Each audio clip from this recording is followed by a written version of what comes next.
What's going on, guys, and welcome back to the Mental Mobility Podcast, episode number 110. We are back, and we're here. No guests today. It is me, unless you want to call Mr. Minecraft guy over there our guest as well.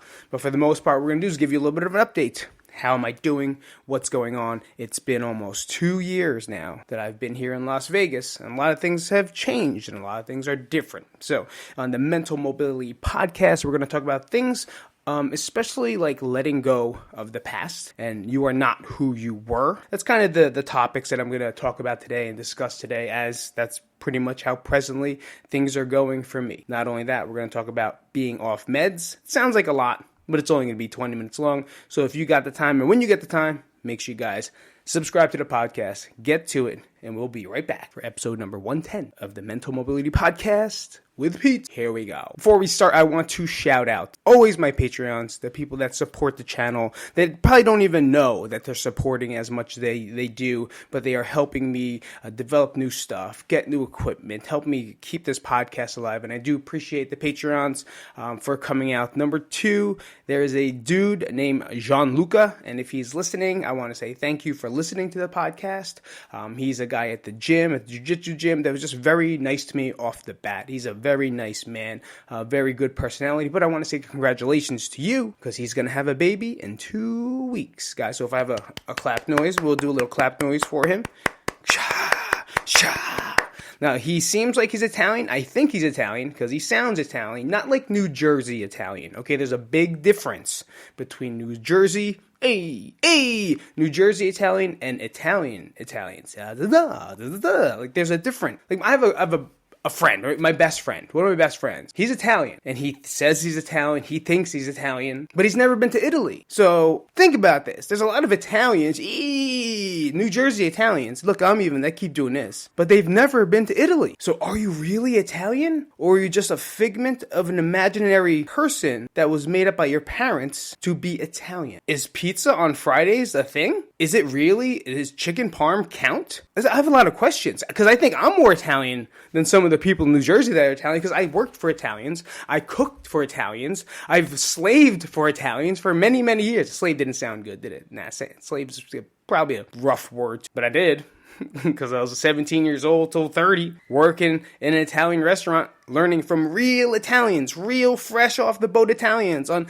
how to pronounce it, how to do things. Now, theirs might be a little swayed as well, because they're a little crazy, but at the same time, the people in New Jersey think they're Italian, but they've never experienced Italy. So who are you to say you're Italian? Your heritage, like, I'm Filipino, but I'm not like, I don't fucking make egg rolls all day and chop dogs' heads off. They don't do that. I'm just kidding.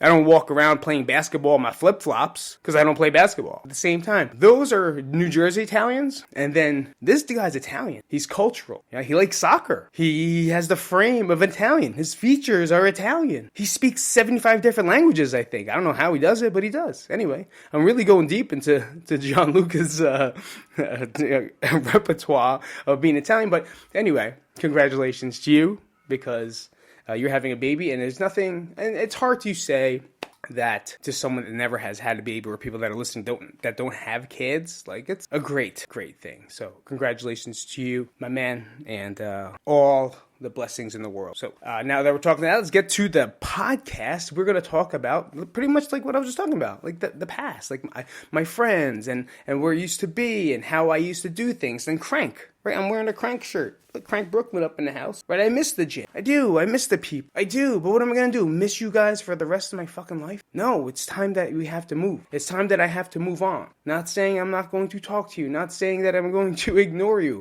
Life is just moving in different directions, and it's for both of us, right? We're moving in different directions. I still text people. I still talk to people, to the people that want to reach out to me, the people that do reach out to me, right? The people that send me 1,000 memes per day, or Instagram shares per day, right? I still communicate with you guys, but if you're not communicating with me, well, then I'm not reaching out. This could be my best friends. I rethink if they're my friends, right? Because they don't reach out. So what the fuck do I have to do it for? I'll reach out to chat, right? If I know there's something going on, I talk about all the time. If you know someone's in a rough spot or not having a good thing or something tragic happened to them, of course I'm reaching out, right? But I do all the reaching out, all of it, and I'm tired of it. Like, I'm tired of reaching out out 1,000 times to do nothing or just to listen to you complain. Like, I'm not here to complain. I'm done. I know the first 2 years, all I did was like, oh my God, I can't believe I moved. I can't happen. What am I going to do? I'm not going to have any relationships or friends, and which is still the case kind of anyway. But to me, I'm here and I was placed here for one thing and one thing. Me and my brother talked about it. I'm here to heal. I'm here to heal my mental health. And with my mental health healing, so is my physical, because I've learned so much of the correlation of both. Because I was physically fit, but I was physically in pain all the time. I was physically capable of doing some crazy stuff, but I was physically hurting all the time. Once I understood how to change my brain and how to heal my mind, and the more I healed it through proper nutrition, proper mental exercises, proper time and space away from everything, I've learned that I've become 10 times stronger than I was in the past. Sure, I'm not deadlifting stronger, right? I'm not bench pressing stronger. God, I miss that. But as a person, I'm 100 times. I've learned to let things go. I've learned to leave things as. Are there times that I lose my mind and I, hit my bipolar strides and now I'm in mania and I want to do crazy stuff? Yes, but I do have that medication still that I'm on to help me control that. I have coping skills that I use to help me control that. I use the old DBT deck, right? Still do it. I do my meditation. I go for my walk. I don't do anything in the morning that is negative. I don't check my phone, right? A lot of people text message me and there's like this urgency that I have to text you back. I'm not going to do it because sometimes when I'm texting back, it puts me in a negative state. If it's an emergency, yes, I am texting you back. If it's just something, sometimes it's going to take a while for me to do it because that's not my urgency. My urgency is to put positivity in my mind. So I listen to Steve Harvey. I listen to Oprah Winfrey. I listen to Les Brown. Yes, it's cliche as it is. I listen to Alan Watts, as hard as that is. Sometimes I listen to nothing, and I listen to the most important person in this world, and that's myself. And it's the same thing for you. A lot of us don't want to listen to the voice that's happening in front of us, and it's ours. But what's that voice telling you? Is it telling you you're a piece of shit, fucking fat, you look terrible in that dress, get your eyebrows done, lose some weight, you're a terrible parent, what are you gonna do today? You're not. Does it say that? Think about it. Think about the voices inside your head that's convincing you, your being, to become. I did, right? That was a video I made in fucking 2010. It's raining outside. I get it. I was like, it's 135 degrees outside, and it is. It's a fucking heat wave out there. But I've learned to not. I learned to not go into discussions that involve, If it's someone that I'm bantering with back and forth for fun, perfect. If it's something that we we agree on it, perfectly fine to banter. But then at some point, I really do hope I'm using the word banter correct. But at some point, I stop it. Now, here's a perfect example. People ask me, hey, what's going on? How you doing? I go, it's a great day. It's a blessed day. I'm doing great. See how fast I said it? It's a great day. It's a blessed day. I'm doing great. How do you feel about this happening? This happened? It's cool. Shit happened. That's what I say. In my mind, I know deep down, it's like, I know. Let's talk and make fun of this shit because it'll be fun, right? It'll be fun to talk down and talk negative and make jokes about it. And yeah, it's fun. But I always come back around and I go, listen, shit happened. Nothing we can do about it. Let's just move. And that's what I do. And it's hard. It's at work. It's literally mental mobilizing my brain to think differently than it was. Because it was stuck. It was tired. It was sick. Now it's healthy. A cough here and there. It's got allergies. My brain's got allergies. So I'm this. It got this. I'm allergic to that thought. I'm allergic to your conversation. So I'll cough a little bit. But for the most part, I have a healthy mind again. Making me want to do things. Making me fucking eager to do stuff. Making me understand that life has more to what it is than what was. And that's the hardest thing. Is trying to live life thinking about all the things that made us who we were. Versus, let's start writing who we want to. I did not make that up. I read that somewhere. A variation of that. I think it was in Grant Cardone. I don't know if you guys know Grant Cardone. He's a business guy. Kind of hated him. But now that I know him and I read his story, I understand where he's coming from that place. Right? That's something that I do. We judge people, right? We judge people based off how we see them on video or how we see them perceived on Instagram and what they're doing to try to grab your attention. We judge these people based off that. But you know nothing about them. And I did the same thing. Right? I was like, this fucking guy, I hate him, 10x and these nuts. 10x my nuts. That's what I would say all the time. But He's successful. I'm just hating for the sake of hating, but I never knew his story. So now I'm reading his story. Shit, that's a fucking good story. No wonder he acts that. No wonder he does things like that. You ever think about serial killers? Look at serial killers. Watch the documentaries on serial killers. Like, oh my God, I can't believe they did it. And then you learn about their upbringing. He was raped 35 times by 35 guys in 35 minutes. Yeah, no shit. He's gonna do weird things. But no one knew these stories. And of course, it was just 35 minutes. It was 35 years of his life. And now my battery just died. We'll take a quick break and I'll be right back. From the the Mental Mobility Podcast, episode 110. We'll be right back. And what's going on? Welcome back to the podcast. If it looks weird, it's because it's the next morning. So the camera ran out and then the day went on and I wasn't able to finish it. So we're back in the morning. It is now 6:15 a.m. on Wednesday. So I'm making it now. It'll post up today.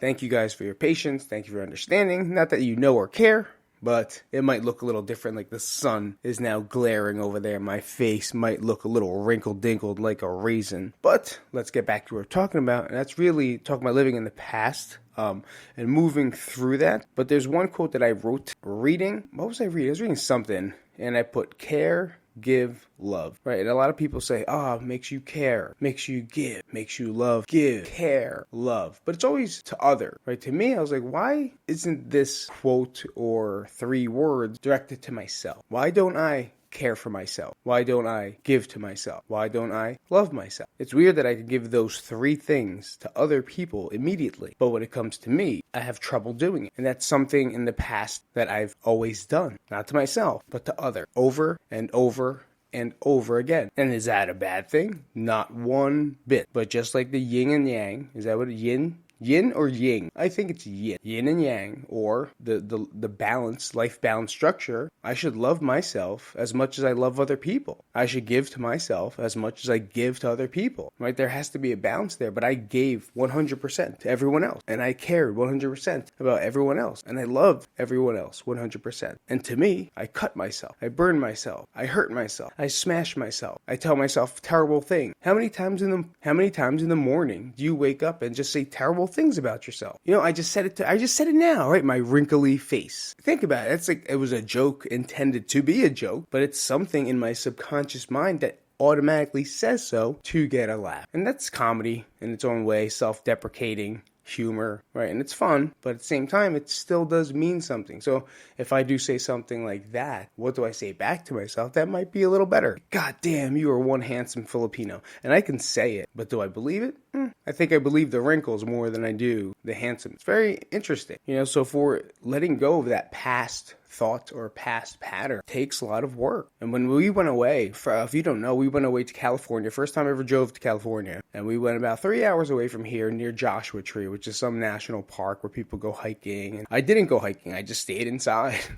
We got this Airbnb that was 5 acres big. And it was awesome. It wasn't crazy. It wasn't like, oh my God, and there was an in-ground pool and a slide and there was an arcade machine and granite walls. No, it was like a cabin. It was like a 1-level ranch with just enough stuff, more than enough stuff. But having that space and isolation was everything I've ever wanted and anything I ever needed. And from there, you understand to think about things and think about your thoughts because you're alone. There's no outside world interrupting over and over and over. And when I'm not on social to stay on there all the time. I'm on there to check and I'm on there to do some promoting and some work and let people know I'm okay. You know, I post to make people know that I'm okay. I'm not there to check messages 85,000 times a day. If I did, I'd be on the fucking phone all day. And people get mad when I don't answer back their messages. I'm like, there's 1,000 of them. And it's hard to like cipher which ones are going to get deleted, which ones are going to get ignored, and which ones I'm actually going to answer. And then my day goes by just like yesterday, and I forget. I'm fucking human. I can't keep up. But understanding that that's okay, because that's my way of moving, well, it makes me happy. You know, I think people have to find that, like finding happiness. And like everyone talks about happiness, and I put all these shorts up about happiness on YouTube, which is complete and utter bullshit, by the way, whatever I put up most of the time, because I'm just trying to obviously pick up views and make sure I'm consistent. When I make something, you know I made it. When it's something like it's fast and like it's misspelled, you know I'm just doing it to do it, right? And that's part of work, right? For YouTube, you have to do work 100%. I have to put posts out. They want me to put posts out 2 to 3 times a day. Short. I do one, and it's hard. So I'm trying my best to ease my way back into that game because it's very different. So you'll see some weird ones where it's like, what's he talking about? Yeah, well, just fucking like it, all right? If you just press the goddamn heart button or thumbs up, will you? Just let it watch. You don't have to agree with it. If you want to do me a favor and give back to me, just watch whatever the fuck I put up and then just leave it as that. Don't be like, I think Pete believes like happiness is his dogs. Pete, is happiness the way men think about? No, that's not fucking, no. It's not even my voice. That's someone else's thing. And I just put a dog behind it. And then I put subscribe at the end. So hopefully you do that. It's part of the game. I can't make content that means something 3 times a day. Hey, here's a tip for you. Make sure you take a breath every time you take a breath. Subscribe if you take a breath. See, I'm going to put that one up because I think that's funny. And no one's going to like it. And 3,000 people are going to tell me that I'm an idiot and or tell me something sarcastic or tell me something stupid because that's all people do. I either get hearts, I either get fire, and I'll get a dog's head, or I'll get a long message that tells me why I suck. And that's you. So I'm cool with it. But I want you to know, if you are a watcher and a subscriber, just press the like button. Just press the subscribe button if you see. And that's what I asked this morning. I'm going to go back to my notes because there's something else I want to talk about. Moving through, being off med. Being off med is good. I can definitely feel the times when it's depression, it's harder than it was because I will feel heavy, right? I'll feel like the world is heavy, feel like brain is heavy. I don't want to do much, but that's when I have to go to these guys just to remind myself of what it is I can do. You know what? I could cipher it, I could choose, or let's see. Boom. Let's pull one out. All right. Sometimes it has to be specific. For this one is a DBT deck, just so you don't know that. Dialectic behavioral therapy. So it helps me cope. It helps me with my bipolar, my depression, my anxiety. It is a distress tolerance method. So this one's called Please. Please eat in a balanced way. Eat whole or minimally processed food. Act on change or changes that you can make immediately. So here's some tips. You can increase your water intake.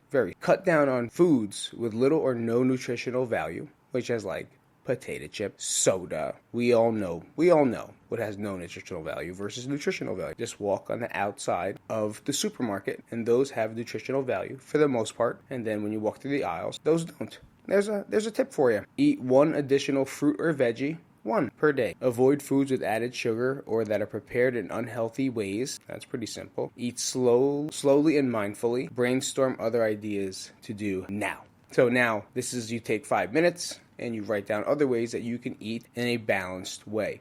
Now, for me, that 100% makes a world of a difference. Because the more I am in tune with what I am eating with and understanding how it makes me feel, I am like a superhuman knowing what's going to happen throughout my day. If I choose to, because I have a craving, to eat something a little bit out of the ordinary, I know that I'm going to have cramping, shambles, diarrhea, being lethargic, sometimes breaking out in hives and canker sores, and I just feel down. And it doesn't make me feel good. It's not making me my 100% me, my best me. But when I eat fruits, I eat meat. I'm doing that a lot. When I eat fruits, when I eat meats, when I eat vegetables that I'm allowed to have, water works better. My body understands it. It feels good. I'm not stiff. I'm not tight. I'm not tired. But like yesterday, it's a little loose. We have off past couple days, so I'm eating a little looser. I'll have like not nachos, but tortilla chips. I'll have flour, flat tortillas. Right? I haven't eaten rice in like 3 weeks, so I kind of put something else in there. But when I eat those things, sometimes I feel it. Or if I drink, like I know now, this is not my 100% me. I don't feel good, right? I feel tight, stiff. Sure, it's fun, it's tasty in the moment, but now think about it in the end. Think about today. It's not my best. And I'm not saying it's wrong to do so. I'm not saying that it's don't do it. But if you're in that point of looking at recovery from being, working through bipolar, depression, or anxiety, maybe stay away from them for a little while. Maybe add those little good habits, and not all at once, little by little. Just like that card said, drink a little bit more water, eat more fruit, less processed food, try to find balance. That's very, very inside your recovery and anyone's, because once you get there and you start feeling good, you really choose not to go the other. If that covered the path, covered how I am not going back into that pattern, even though I want. I'm happy being, for the first time in my life, I'm happy being who I am. I'm happy with who I am, and I'm happy with what I am. And that's just accepting the present version of myself, not trying to relive a past version or trying to outgrow a future person. I'm just right here. But just like in the podcast we talked about with Edwin last week, we still have to have some structure, right? What is it what did my past person do for me? Leave them there. And what's my future person going to look like? And now let's look that way. And that's what I'm doing presently. I'm presently trying to build the habits that are going to make me be the future person that I believe I can. Not be the person again that I used to be. As much as everyone wants me to. Everyone wants me to be Pete, so happy. Pete, so funny. Pete's life of the party. Come on in. No. A lot of times, guys, I had to force that. A lot of times I had to force being the life of the party because I was in charge of the party. I was always in charge of the party. What am I gonna just walk into a party and be like this? Hey, drinks over there. Bring food? Cool. Alright, I'm gonna go in the office and just sit there. That'd be a terrible party. No, I was in charge of a gym. I had people coming to me that needed to be entertained. They needed to have energy. They needed to feel good. Otherwise, that gym would have sucked.